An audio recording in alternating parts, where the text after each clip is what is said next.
Hey y'all, and welcome to PolitiBrawl.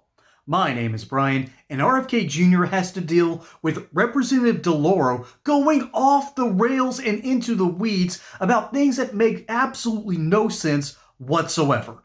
Let's dive in. In your testimony, you say you want to quote, and I quote, rescale our biomedical research budget, unquote. Excuse me, but that's BS. You are not rescaling NIH research. You are proposing to cut it by $20 billion. And according to our colleagues in the Senate, NIH has effectively cut research funding by $2.7 billion this year in comparison to the same period last year. That's a cut of 35% during that period. That includes cutting cancer research by 31%.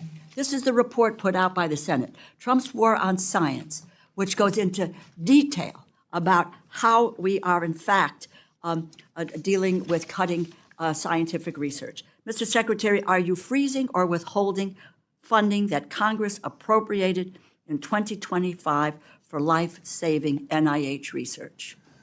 Let me address your first issue first, because I want to correct you. We have about 1,100 measles cases in this country. The growth rate last year was 15 additional, so we have plateaued. Mexico has roughly the same number with a third of our population, and they got 300 extra cases last week. Canada has more measles, 1,500. They have 1/8 of our population. Western Europe has about 6,000, which is 10 times the number that we have.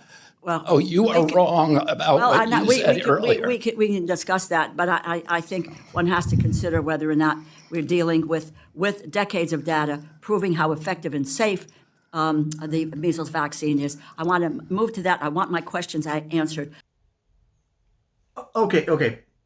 You mean to tell me, Ms. DeLauro, that you are perfectly fine with the fact that we're doing better than Western European counterparts, better than Mexico, better than Canada when it comes to dealing with the measles outbreak? Because currently we've had a small outbreak and we're doing better than all the other nations?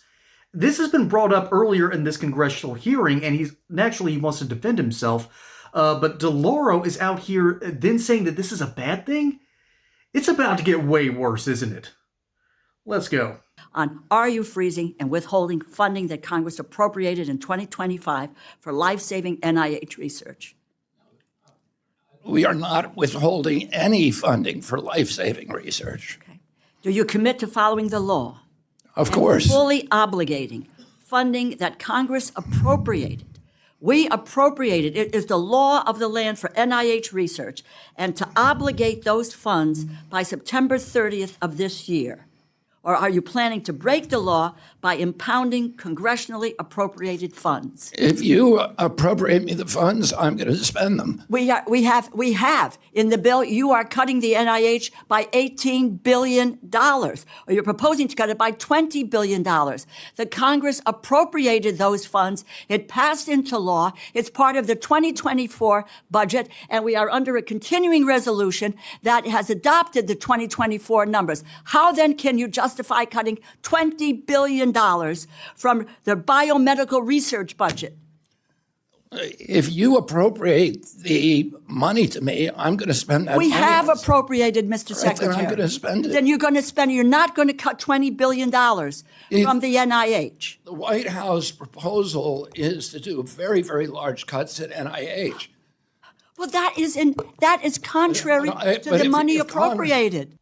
Oh, okay, I'm going to be honest. I don't care about the amount that's appropriated. As a matter of fact, if you have given me an X amount and I'm running a government department, this is just me talking here, but I want to come underneath that amount as much as I possibly can. There is this notion called frugality. Maybe Representative DeLauro has heard about it, but the reality is this. There's a whole lot of extra kickbacks that the Department of Health and Human Services can give to a whole lot of organizations that don't need to be there. So if you're appropriating a certain amount, I might spend up to that limit. I'm not going to dare go over, but I'm going to do my best to come under it. That's what RFK Jr. is talking about here, and she's about to lose her ever-loving mind. Ranking member, Yes. If Congress appropriates me the money, I'm going to spend the money. You have the power of the purse here. Thank sure you. You know that. Thank you for reiterating that. But I think that I'm not sure the administration really has internalized that. Particularly, Mr. Vogt hasn't internalized that when he says that we can in fact impound money. The money is there. The 2024 budget includes the funding for the NIH. Will you commit to spending the money that is in 2024 in that budget? As I said, ranking member, if you appropriate the money, I'm going to spend that money. The money has been appropriated. So the answer to that is if you're not willing to accept the funds that have been lawfully voted by members of the House and Senate on the money for the National Institutes of Health. Well, I'm going to hold you to your word that that funding is there. It should be transferred from 24 to 25, and you've cut already $20 billion.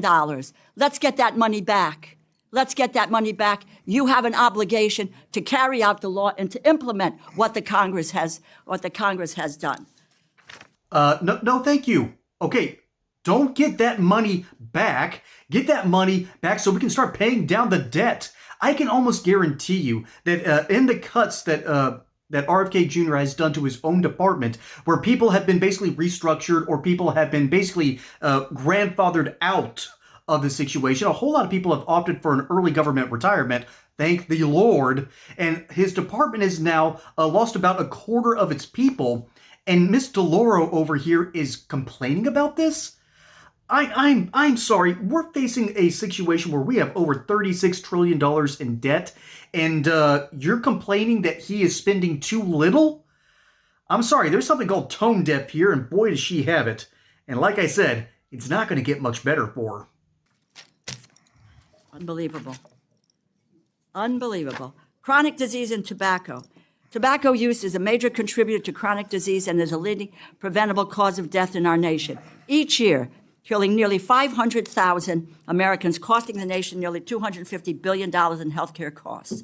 CDC's tips from former smokers' media campaign alone is estimated to have saved more than $7 billion in healthcare costs by helping more than 1 million smokers quit. Why did you eliminate CDC's Office of Smoking and Health, an office that reduces the number of kids using tobacco products, helps order tobacco users to quit, and saves taxpayers dollars? We have, under the reorganization, and I'm going to talk very, very broadly, because as of 4 o'clock yesterday afternoon, we are under a court order not to do any further planning on the reorganization. And I've been advised by my attorneys and not to talk about it. But I will just say broadly, many of the programs that the Democrats are now saying were cut at CDC were not cut at all. Those programs were transferred to the Administration for Healthy America. But I'm not permitted to talk in any more detail because of a court order. I know we're just dealing with words. You transfer it here, there's less money overall for the agency, therefore there's less money for the programs. In both 2024, 2025, Congress, again, power of the purse resides here, appropriated $246 million for CDC's tobacco prevention programs. Do you commit to following the law again, fully obligating those funds so that we can help adults who want to quit using tobacco and prevent teens from becoming addicted? Okay, before he can even answer that question, we got to address something else here. A court specifically said, no, you can't use your money like this because Congress got something wrong. Mr. Lauro, can you possibly take some accountability here? I know you have a lot of blue dye in your hair, and that sort of gives away which way you're going to go on this. But can't you take some accountability and admit that you screwed that up, and therefore it's the administration's prerogative to follow the courts? You've been complaining about this for months now, that the Trump administration is not following the courts. Well, here's a perfect example of them doing so, and you're still whining about this? The reality is, you messed up in your legislative priorities here, not the president's administration, and definitely not RFK Jr. Let's see what else she has to say here, folks. Allow me to answer that by pointing out the absolute cataclysmic disorganization of this agency under your oversight for 40 years. We had 9 separate offices of women's health. When we consolidate them, the Democrats say we're eliminating them. We're not.